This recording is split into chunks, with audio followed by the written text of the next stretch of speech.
कि करिले सुमरी बचपने से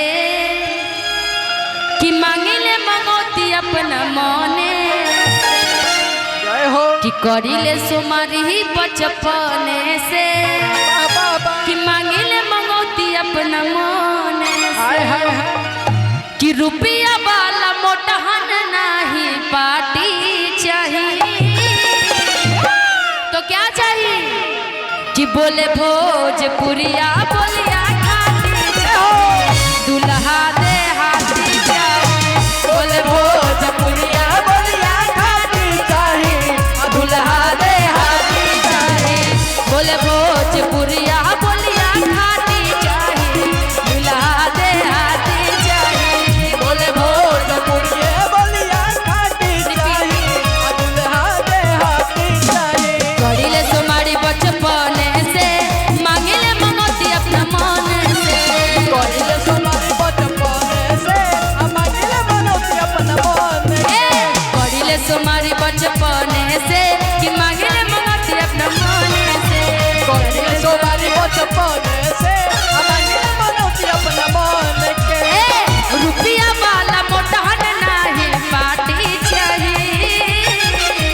रुपया वाला मोटहन नहीं पार्टी चाहिए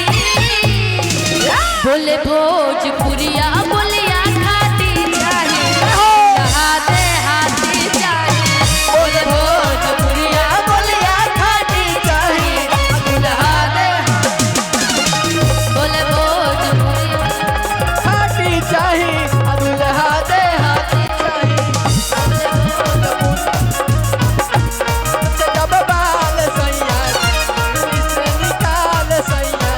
कहावत से रुमाल सैया अपन छोरी हल्ला डोल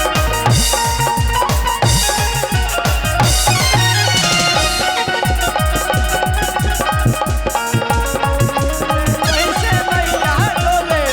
आहे गोवरिया डोले ढोल बम के नारा बम बमरिया बोले गाने गोवरिया डोले बोले भोजपुरिया बोलिया चाहिए दुल्हा दे हाथी चाहिए चाहिए ये बोलिया खाती चाहिए दुल्हा दे हाथी चाहिए लेकिन कहती है कि बोले भोजपुरिया बोलिया खाटी चाहिए हाँ दुल्हा देहाती चाहिए लेकिन फिर न्यू वर्जन में थोड़ा सा चेंज हो गया क्या कि हमारा पकीर पापी जोर कदी भोला जी अरे जिया जिया कि हमारा पकीर पापी जोर कदी भोला बाबा जी आह करिया दुल्हा के गोर कदी भोला जी अच्छा एक बात बताइए भोले बाबा तो खुद काले हैं है ना जी? हमारे जितने भी भगवान हैं भोलेनाथ जी कान्हा जी राम जी सब तो सांवले रंग के हैं लेकिन सांवला ही रंग हो मुंह पर पानी होना चाहिए ना जी होना चाहिए ना लेकिन पत्नी बड़ी नाराज है बाबा से कहती कि बाबा हमने तो सुंदर पति मांगा था लेकिन आपने क्या दे दिए इतने सांवले में इतनी गोरी ये काले कि हमारा पकीर पापी जोड़ कदी भोला जी कि हमारा पकीर पापी जोड़ कदी भोला जी कि करिया दुल्हा के गोर कदी भोला जी करिया बोला हुआ के गोर कदी भोला जी करिया दुल्हा के गोर कदी भोला अरे जी करिया दुल्हा के गोर कदी भोला जी हमारा फकीर पापी जोर कदी भोला जी हमारा फकीर पापी जोर कदी भोला जी इनका फकीर पापी जोड़ कदी भोला जी इनका फकीर पापी जोर कदी भोला जी करिया दुल्हा के गोर कदी भोला जी करिया दुल्हा के गोर कदी भोला जी करिया दुल्हा के गोर कदी भोला जी करिया दुल्हा के गोर कदी भोला जी मलिनिया तंग भइल बसहाऊ पाखी से मलिनिया डबल डबल मलिनिया तंग भइल मलिनिया तंग भइल बसहाऊ पाखी से कहे हम मारब लाठी से मलिनिया तंग भइल बसहाऊ पाखी से कहे हम मारब लाठी से कहे मारब लाठी से हम कहे मारब लाठी से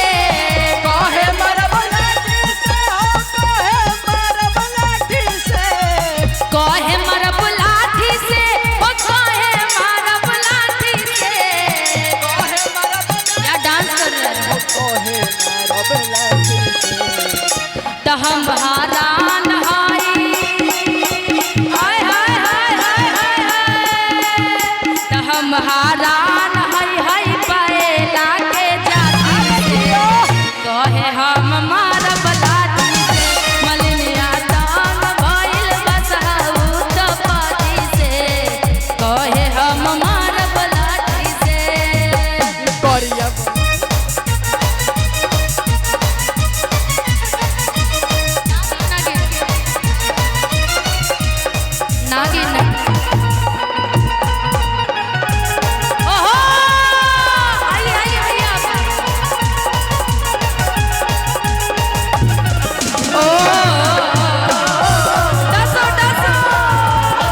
कदी भोला जी हमारा बलमुआ के गोर कदी भोला जी हमारा फकीर पापी जोड़ कदी भोला जी हमारा फकीर पापी जोर कदी भोला जी ज्यादा न तो बाबा थोड़े थोड़े कदी भोला जी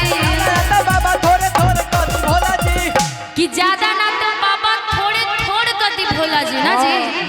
कि ज्यादा न तो भोले थोड़ा थोड़े कदी भोला जी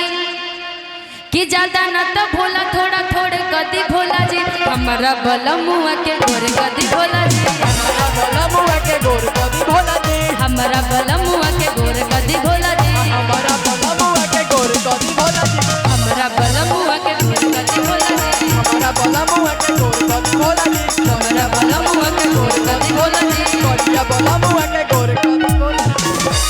कि हमारा फकीर पापी जोड़ कदी भोला जी कि है लइकन सब पे कृपा भी जोड़ कदी भोला जी इनकर जौन करिया गर्लफ्रेंड हो कि उनके गोर कदी भोला अरे जी दिया बोल शंकर भगवान की जय हो माता पार्वती की जय हो बबुआ गणेश की जय हो